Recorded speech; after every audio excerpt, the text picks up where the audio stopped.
లరా దేవుని అర్థం చేసుకునేవారు, ఆయన మనసు తెలిసినవారు చాలా తక్కువ మంది. ఇక్కడ దేవుడు ఒక అద్భుతమైన మాట మన కోసం రాయించాడు. చూడండి ఎంత బాగుందో. యెహోవా మీకు దొరుకు కాలమందు ఆయనను వెతుకుడి. తర్వాత దొరకడా? తర్వాత దొరకడమ్మా? దొరుకుతాడా? దొరకడా? దొరకడు కాబట్టే ముందుగా రాయించాడు. ఇప్పుడు మీకు దొరికాను, ఇక ముందు ఆ అవకాశం మీకు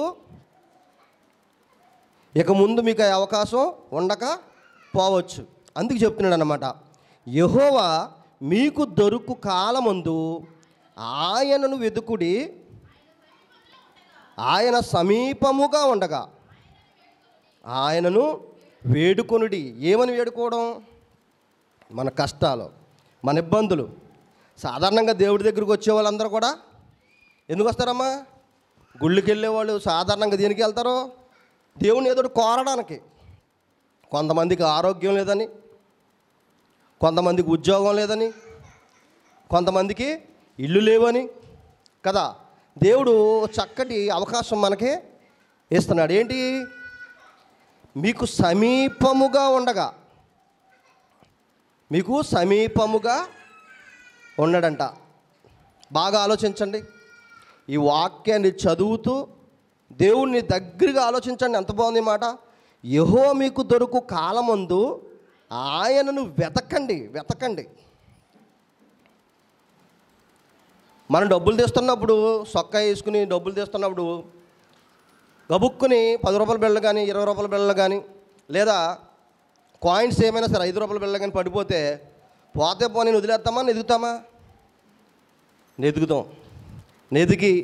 అది దొరికిదాకా మనశ్శాంతి ఉండదు.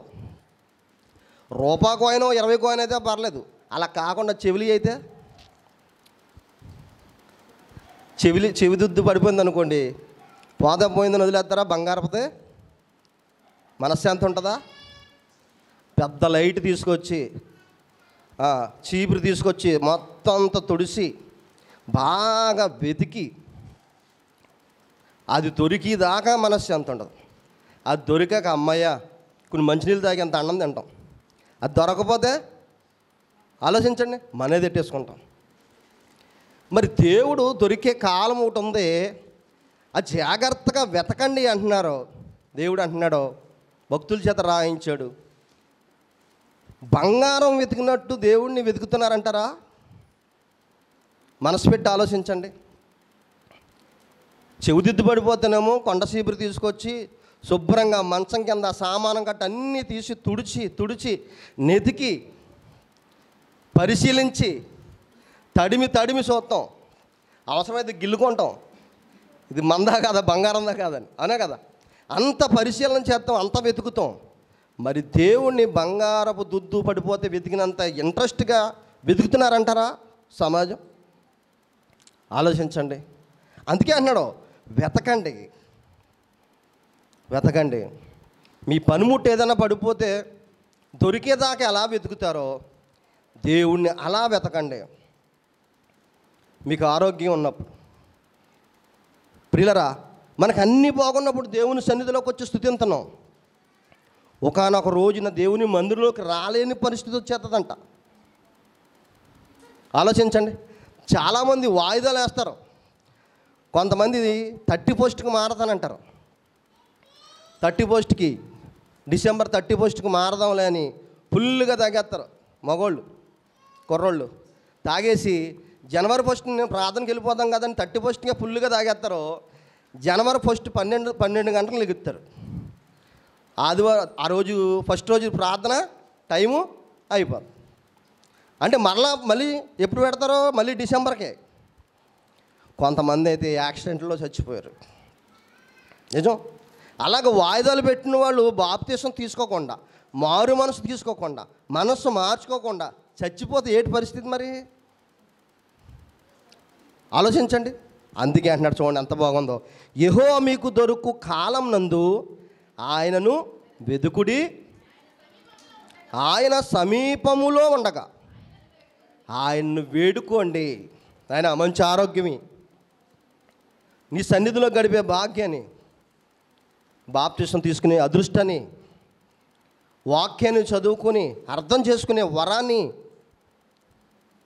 ఇలాగ ఆయన మనసు అర్థం చేసుకోవాలి ప్రియులారా. ఆయన భక్తుల చేత, ప్రవక్తల చేత ఈ మాటలు మనకు తెలియపరుస్తున్నాడు, మనకు ప్రకటిస్తున్నాడమ్మా. భక్తుల చేత, ప్రవక్తల చేత వాక్యాన్ని ప్రకటిస్తున్నాడా? ప్రకటిస్తలేదా? బాగా ఆలోచించాలి. అర్థమవుతుందమ్మా వాక్యం? నేను అందరంగా చూస్తున్నాను, నన్ను చూడండి. అటు ఇటు చూస్తే నేను వాక్యం చెప్పలేను. భక్తుల చేత, ప్రవక్తల చేత దేవుడు వాక్యాన్ని మనకు ప్రకటిస్తున్నాడా? ప్రజలందరికీ ప్రకటిస్తున్నాడా? ప్రకటిస్తున్నాడు కదా. ఇప్పుడు ఆయన వెతకాలి. సమయం, అవకాశం మనకు వచ్చింది. ఇప్పుడు ఆయన వెతకాలి. ఒకవేళ మిస్ అయ్యి కన్ను మూసామా, మారు మనసు లేకుండా, బాప్తిసం తీసుకోకుండా కన్ను మూసామా, పాతాళానికి జారిపోతాం. ఆలోచించండి. అందుకే మనం ఏది పోగొట్టుకున్నా ప్రియులరా, డబ్బులు పోగొట్టుకున్నా మళ్ళీ సంపాదించగలుగుతాం, కానీ బాప్తిసం తీసుకోకుండా, మారు మనసు లేకుండా ప్రాణాన్ని పోగొట్టుకుంటే మరలా రక్షణ భాగ్యాన్ని పొందుకోలేం. సామెతల గ్రంథం చూడండి ఎంత బాగుంటుందో. 1వ అధ్యాయం 26వ వచనం.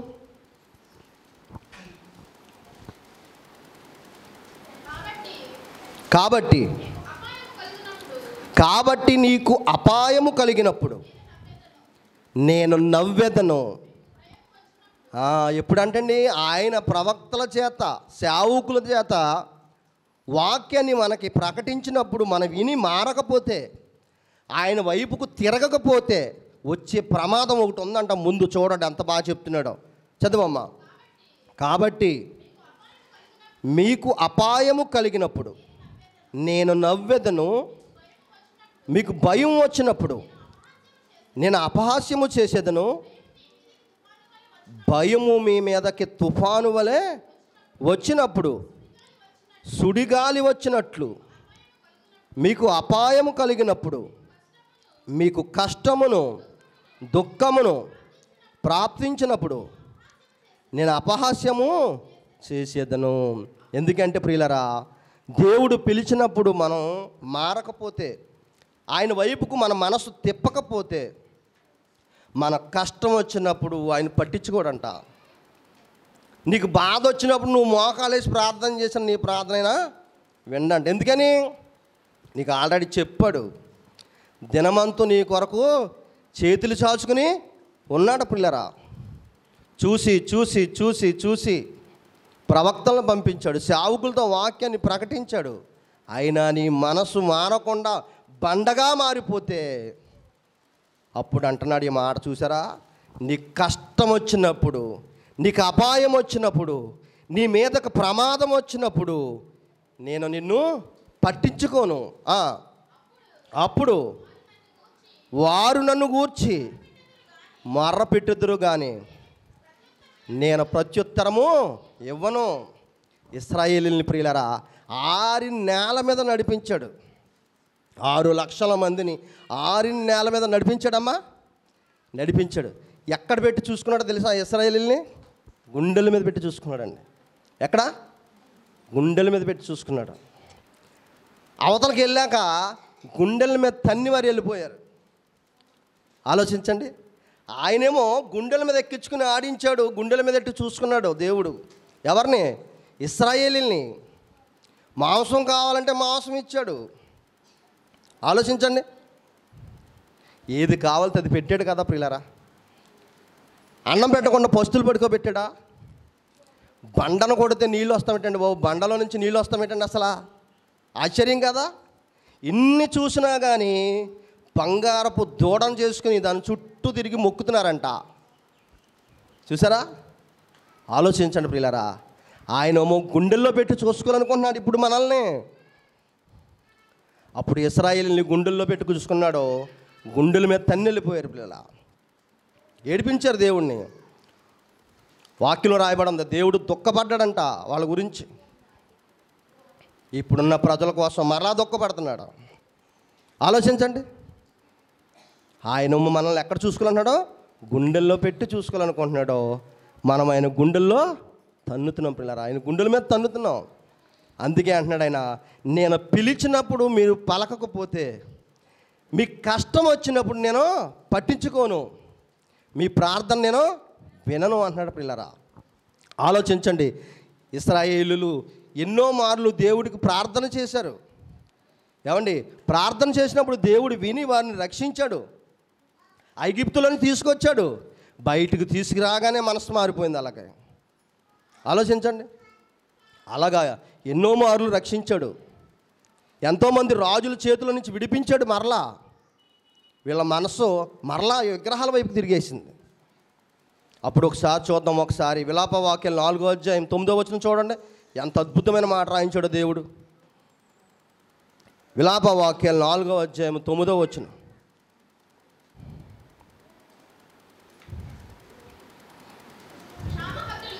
క్షామాహతులు భూఫలములు లేక పొడవబడిరంటండి.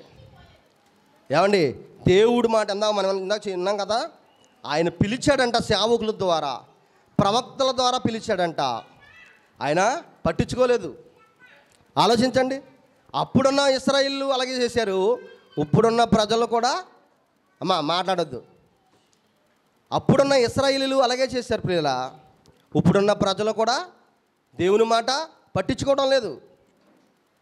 ఆలోచించండి, అప్పుడు అంటున్నాడు దేవుడు, నేను ఎన్నోసార్లు సేవకులను పెట్టి పిలిపించాను, ప్రవక్తలతో వాక్యం ప్రకటించాను, అపోస్తుల ద్వారా వాక్యాన్ని ప్రకటించాను, పట్టించుకోలేదు. ఇదిగో దేశం మీదకి భయంకరమైన శ్రమ రప్పించబోతున్నాను, మీ కష్టం వచ్చినా నేను వినను. ఎలాంటి కష్టమో చూడండి, ఇక్కడ చదవండి ఒకసారి, అంత బాగుందన్నమాట. క్షామాహతులు భూఫలము లేక పొడవబడి క్షీణించిపోయారంటాను. చాలమ్మా, క్షామాహతులు భూఫలము లేక పొడవబడి క్షీణించిపోయారంటండి. క్షామాహతులు అంటే ఏంటి? ఎవరమ్మా క్షామాహతులు? ఏమా క్షామాహతులు అంటే ఎవరో ఆలోచించండి. భయంకరమైన శోధనకు గురైపోయారు. ఆకలి చావులు, పంటలు పండక ఆకలి చావులు. ఏమండి, పంటలు పండలేదు. దేవుడు మాటినంత వరకు కూడా కడుపు నిండగా అన్నం పెట్టి పోషించాడు. ఎప్పుడైతే దేవునికి వ్యతిరేకంగా తిరిగారో జనాంగం, పంటలు పండటం లేదు. ఇది ఇప్పుడు చదువుతున్నాడు చూడండి, ఎంత బాగుందన్నమాట. క్షామాహతులు భూఫలము లేక పొడవబడి క్షీణించిపోయారంటండి. అన్నం లేక అలమటించిపోయారంట, వస్త్రాలు లేక చిరిగిపోయిన బట్టలతో తిరిగారంట. ఏమండి, చక్కటి పొలాలు దేవుడు మాట నన్ను చూపు, పచ్చటి పొలాలు ఇచ్చాడు దేవుడు. ఎలా పండి అమ్మా? చక్కగా పండి నీ దేవుడి మాట విన్నంతవరకు పొలాలు. పశువులు చక్కగా పాలు ఇచ్చినాయి, భూమో చక్కగా ఫలం ఇచ్చింది, మనుషులు ఆరోగ్యంగా ఉన్నారో. ఎప్పుడైతే దేవుని మాటకు వ్యతిరేకించారో అంత ఏమైపోయింది? రివర్స్ అయిపోయింది. పండవలసిన పొలాలు పండటం లేదు, పంట లేదు, ప్రజలకు ఏం లేదు, ఆహారం లేదు, వ్యాధులతో తెగుళ్ళతో బాధించబడుతున్నారు. దేనికి అన్నీ? దేనికమ్మా? దేనికి? దేవుని మాట విననందుకు, పాపం చేసినందుకు, దేవుని విడిచిపెట్టి విగ్రహాల వైపుకు తిరిగినందుకు. ఇదిగో ఏం జరిగింది చూడండి. క్షామాహతులు భూఫలము లేక పొడవబడి క్షీణించిపోయారంట. ఖడ్గహతులంట క్షామాహతులు కంటే భాగ్యవతులంట. ఖడ్గహతులంటే యుద్ధాల్లో పొడుచుకు చచ్చిపోతారు కదా, బాంబు బ్లాస్టులలో చచ్చిపోతారు కదా, అదే బెటర్ అంట చచ్చిపోవడం. ఏమంటే చాకు తీసుకొచ్చి ఇలా గొంతుకోసి చచ్చిపోవడం బెస్ట్ అంట. అన్నం లేక, పిల్లలకు అన్నం లేక, భార్యకు అన్నం లేక అలమటించి, ఆకులు తిని, గడ్డి తిని, అన్నం లేక కొన్ని రోజులు అలమటించి మాడిపోయి కడుపు చేత్తో పట్టుకుని కడుపు నొప్పుతో బాధపడి మట్టి తిని చచ్చిపోతాం బెటరా? బాంబు పేలుల్లోనో లేకపోతే ఎవరన్నా వచ్చి కత్తిచ్చుకు పొడితే చచ్చిపోతాం బెటరా? ఆలోచించండి. బాగా ఆలోచించండి, ఈ విషయాన్ని మన దగ్గర పెట్టిన ఆలోచించండి. భోజనం లేకుండా మట్టి తిని, కంటికి కనిపిన గడ్డి తిని, చావు దొరక్క ఆకలితో మాడి కొన్ని నెలలో పస్తులుండి కడుపు నొప్పి బాధపడి, కళ్ళ ముందు పిల్లలు కూలిపోయి చచ్చిపోయినా, కళ్ళ ముందు భార్య అన్నం లేక చచ్చిపోయినా, అవన్నీ కళ్ళతో చూసి ఒకానొక రోజుని ఇతను కూడా చచ్చిపోయి ఆకలితో, ఇది బాగుందా? ఎవరన్నా వచ్చి కత్తితో పొడితే చచ్చిపోయింది బాగుందా? రెండు చావుల్లో ఏ చావు బాగుంది? ఆలోచించండి. ఇదిగో ఇక్కడ అంటున్నాడు, ఎంత బాగుందో చూడండి పిల్లరా. ఖడ్గహతులు క్షామహతులు కంటే భాగ్యవంతులంట. అంటే ఎవరన్నా వచ్చి పొడి చచ్చిపోతే వాళ్ళు భాగ్యవంతులంట. అలా చావు వచ్చి చచ్చిపోయిన వాళ్ళు మంచోళ్ళు అంట. ఎందుకని? అన్నం లేకుండా అలమటించి మాడిపోయి కడుపు నొప్పి వచ్చి గడ్డి తిని మట్టి తిని కొన్ని రోజులు బాధ భరించి చచ్చిపోయేదానికంటే కత్తితో ఎవరో ఒకరు వచ్చి యుద్ధంలో పొడిచి చచ్చిపోతే బెటర్ కదా. అదిగోండి అలాంటి బాధ అంట. ఆలోచించండి. దేవుడు మాట వినకపోతే ఇదిగో వీళ్ళకి అలా జరిగిందంట పిల్లరా. చదువమ్మా, కొంచెం పైనుంచి చదువు. 9. క్షామహతులు భూఫలము లేక పొడవబడి క్షీణించిపోయారంట. ఖడ్గహతులు క్షామహతులు కన్నా భాగ్యవంతులంట. వాత్సల్యము కలిగిన స్త్రీల చేతులు. ఆలోచించండి బాగా, ఈ విషయాన్ని దగ్గర పెట్టి. రే బాబు కూర్చోండి. వాత్సల్యము కలిగిన స్త్రీలు చేతులు అంటే బిడ్డలను ఎత్తుకొని తమ బిడ్డలను ఆడించుకున్న చేతులతో తమ కనిన పిల్లల్నే ఏం చేశారంట? వండుకు తిన్నారంట ప్రియులరా. అంటే ఎలాంటి పరిస్థితులు చూడండి. పిల్లల్ని ఆడించి ముద్దాడే పిల్లల్నే వండుకు తినే పరిస్థితి వచ్చిందంటే ఎంత దారుణంగా ఉందో కరువు. ఆలోచించండి. ఇలాగ భయంకరమైన క్షామం అంటండి ప్రియులరా, శ్రమ అంట. దేవుని మాట వినని పూర్వీకులకి ఇలా జరిగిందంట ప్రియులరా. ఆలోచించండి. ఏమయ్యా నీ భార్యని గుళ్ళో తీసుకురావాయా అంటే మా ఆవిడ నా మాట అందండి అంటారు. ఏమా నీ భర్తని గుళ్ళో తీసుకురామంటే ఆయన ఈ టైంకి ముందే వేస్తాడండి నా మాట అండి అంటారు. అంటారమ్మా? అంటారు. నేను చాలామంది చెల్లెళ్ళని అడుగుతాను, మీ ఆయన గారిని కూడా తీసుకురమ్మా ప్రార్థనలోకి అంటే అలా అంటారు. మా ఆయన అండి ముందేత నా మాట అండి అంటే. పోనీ మామూలుగా ఉన్నప్పుడు చెప్పు. ఆలోచించండి ప్రియులరా. బాప్తిసం తీసుకుని మారు మనస్సు పొందితే ఏమండి మనమే రక్షించబడతాం. మనల్ని బట్టి మన ఫ్యామిలీ అంతా 20 మంది రక్షించబడతారు.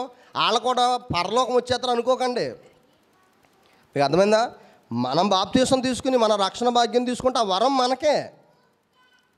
మరి మన కుటుంబంలో 30 మంది ఉన్నారు కదండి, వాళ్ళకి కూడా పరలోకం వచ్చేద్ది కదా నా బట్టి అంటే అలా రాదు. ఆలోచించండి ప్రియులరా. ఇదిగో ఈ భయంకరమైన కరువు, దేవుని మాట విననందుకు భయంకరమైన కరువు అనుభవించి చచ్చిపోరు ప్రియులరా.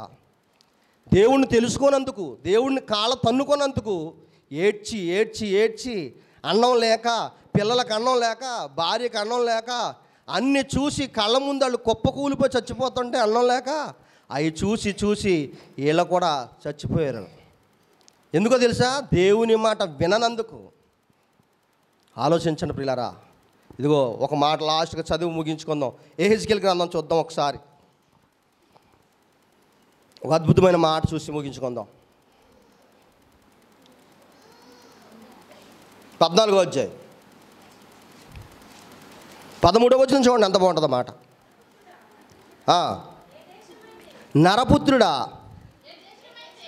ఏ దేశమైతే విశ్వాసఘాతకమై నా దృష్టికి పాపము చేసినదో దానికి నేను విరోధినే. ఆ మాట సాధారణంగా మనం ఎక్కువ వాడతాం. ఏమంటాం? ఏమండి ఇలా తిన్నింటి వాసాలు లెక్కెట్టి రకమండి. మా ఇంటికి పంచదార కోసం మొత్తం ఎన్నోసార్లు కప్పుతో పంచదార ఇచ్చాను, ఎన్నోసార్లు టీ పొడి లేదంటే టీ పొడి ఇచ్చాను. వీళ్ళకి విశ్వాసం లేదండి అంటాం. అంటామమ్మా? మనం ఎవరికైనా సాయం చేసినప్పుడు వాళ్ళు మన మాట అనకపోతే ఏమంటాం? వీళ్ళు విశ్వాసఘాతకులు అంటాం. అంటామా? వీళ్ళకి ఎంత చేసినా విశ్వాసం ఉండదు అంటాం. మరి ఇప్పుడు దేవుడు మనల్ని అంటున్నాడు చూడండి. ఈ మాట ఏమన్నాడు చూడండి.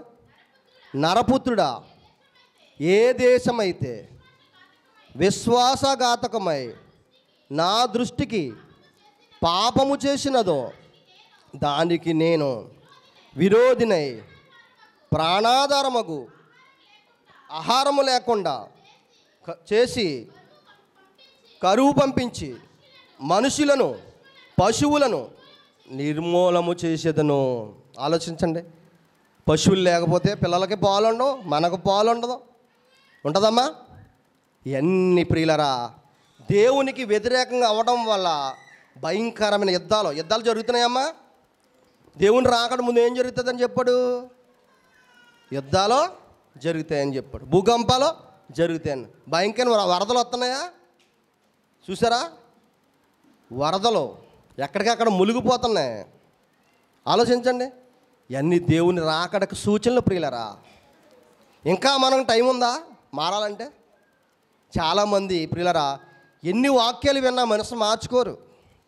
ఇదిగో ఇక్కడ చెప్తున్నాడు చూడండి, ఎంత భయంకరంగా ఉందో చూడండి ఈ మాట. చదువు కిందకి. నోవాహును, దానియేలును, యోబును ఈ ముగ్గురు అట్టి దేశంలో నుండినను వారు తమ నీతి చేత తమ్మును మాత్రమే రక్షించుకుందురు. ఇదే ప్రభువగు యెహోవా వాక్కు. బాటసారులు సంచరింపకుండా ఆ దేశమును నిర్జనమై పాడగునట్లు నేను దాని మీదకి దుష్ట మృగములు రప్పించేదను. ఆ ముగ్గురు దానిలో నుండి నన్ను ఆ దేశము పాడైపోవును. నా జీవము తోడు వారు తమ్మును మాత్రమే. ఎవరమ్మా? ఎవరి గురించి చెప్తున్నాడు ఈ మాట? నీతిమంతులు మాత్రమే రక్షించబడతారంట. ఆలోచించుకోండి.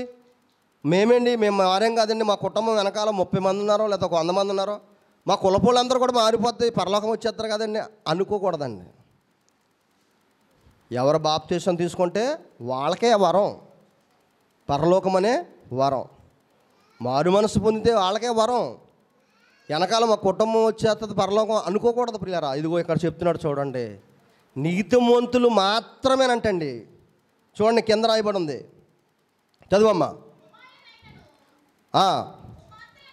కుమారునైనను కుమార్తెనైనను రక్షింపజాలకుందురు. ఇదే ప్రభువైన యెహోవా వాక్కు. చాలమ్మా. కుమారులనైనను కుమార్తెలనైనను బంధువులనైనను రక్షింపలేరంట. ఇంకా దేవుని యొక్క రాకడ అంత భయంకరంగా ఉంటుంది పిల్లరా. ఆలోచించండి. ఒక పిడుగు పడితేనే మనం గబగబా లోనికి వెళ్ళిపోతాం. ఏమండి? ఒక్క పిడుగు పడితేనే లోనికి వెళ్ళిపోతాం. మొత్తం ఊరంతా పిడుగులమయమైపోద్ది ప్రభు రాకడకి.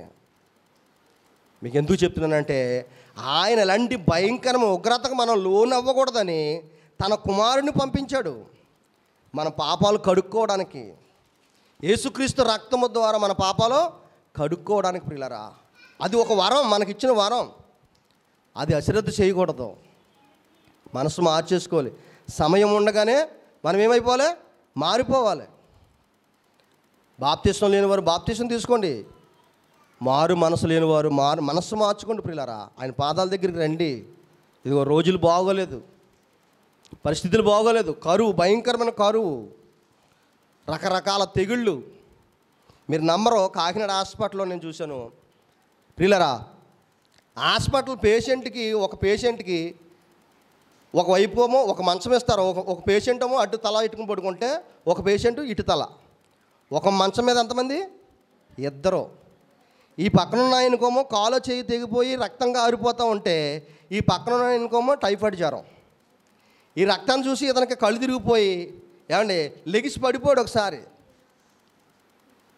వాళ్ళ తాలూకా బంధువులు ఉంటారు కదా, ఆ భోజనాలు పట్టుకొచ్చేవాళ్ళు, అలా సేవ చేసేవాళ్ళు. ప్రియులరా, ఆడబిడ్డలు అయితే చాలా దారుణం. మనుషులు తిరిగే చోట్లో నిద్ర ఆపుకోలేక ఇలా పడుకోబడిపోతున్నారు రోడ్డు మీద. ఆ లోన రోడ్డు ఉంటుంది కదా, నడిచి రోడ్డు, అక్కడే పడుకోబడిపోతుంది. ఆడవాళ్ళు పిల్లలతో పాపం, చంటి పిల్లల్ని వేసుకుని మళ్ళీ. ఆలోచించండి, భయంకరమైన లోకం పరిస్థితి బాగోలేదు. రకరకాల తెగుళ్ళు. ఆలోచించండి, ఇవన్నిటి నుంచి మనం తప్పించుకోగలమా అంటే, ఒకవేళ మనం రక్షణ పొందుకుని ప్రాణం పోతే తప్పించుకున్నట్టే. మన ప్రాణం పోయిందనుకోండి, అప్పటికి మనం బాప్తీసం తీసుకుని మనసు మార్చుకుని ఉంటే కనుక మన మీదకు మరణం వచ్చినా భయపడక్కర్లేదు. ఎందుకని? మనకు ఆయన ఉన్నాడు, యేసయ్య ఉన్నాడు, తీసుకుపోతాడు పరలోకం. ఆయన రాకడకు ప్రియులరా సమాధులు బద్దలు కొట్టుకుని లేచి వచ్చేస్తాం మనం. ఎంత గొప్ప రక్షణ. నిర్లక్ష్యం చేయకండి. ఒకవేళ నిర్లక్ష్యం చేస్తే ఏ సమయాన్ని ఏది సంభవించదో ఎవరికే తెలియదు. ఆలోచించండి. వెళ్తా వెళ్తా మోటార్ సైకిల్ మీద వెళ్తున్న వాళ్ళు మొన్న స్పీడ్ బ్రేకర్ దాటితే వెనకలు ఉన్నవాడు పడిపోయింది. ఎదురున్నాయి చూసుకోలేదు, వెళ్ళిపోయాడు. ఆవిడకి అప్పటికే దెబ్బ తగిలిసింది. చూడండి, భర్త వెళ్ళిపోయాడు, ఎదరికే భార్య ప్రమాదంలో పడిపోయింది. అదే సమయంలో లారీ వచ్చి తొక్కేస్తే ఆలోచించండి ఎంత భయంకరమైన పరిస్థితితో. అదే మనం రక్షణ భాగ్యంలో ఉంటే, ఏమండి, రక్షణ భాగ్యంలో మనం ఉంటే కనుక చచ్చిపోయినా పర్లేదండి, గుండెల మీద చేసుకుని చచ్చిపోవచ్చు. ఒకవేళ మనస్సు మారకుండా ఉంటే ప్రియులారా భయంకరమైన నరకంలోకి వెళ్ళిపోతాం. ఇదిగో ఇక్కడ చెప్తున్నాడు దేవుడు, నేను సేవకుల ద్వారా, ప్రవక్తల ద్వారా, భక్తుల ద్వారా మీకు ఈ మాటలు తెలియపరుస్తున్నాను. మీరు వాక్యం చెప్పినప్పుడు మీరు మారకపోతే, నా వైపుకు తిరగకపోతే, దేవుని వైపుకి మీ మనసు తిప్పకపోతే, మీకు కష్టం వచ్చినా కన్నీళ్ళు వచ్చినా నేను పట్టించుకొని అంటున్నాడండి. ఆలోచించండి ప్రియులరా. ఇదిగో ఇప్పుడు మనకు ప్రభు అయిన యేసుక్రీస్తు ప్రభు వారి రక్తం ద్వారా రక్షణ భాగ్యం వచ్చింది. ఆయన రక్తంలో కడగబడిన వారందరం కూడా రక్షించబడతాం. కాబట్టి మారు మనసు పొందండి, బాప్తిసం తీసుకోండి. ఈ చిన్న వాక్యం దేవుడు దీవించును గాక. ఆమేన్. అందరికీ వందనాలు.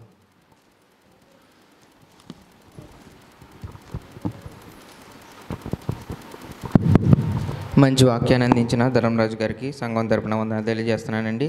రెండవ వర్తమానంగా మన మధ్యలో ఉన్న ధనరాజు మాస్టర్ గారు వచ్చి రెండవ వర్తమానం అందిస్తారు. అందరూ చప్పట్లు కొట్టి ఆహ్వానించుకుందాం ఆయన్ని.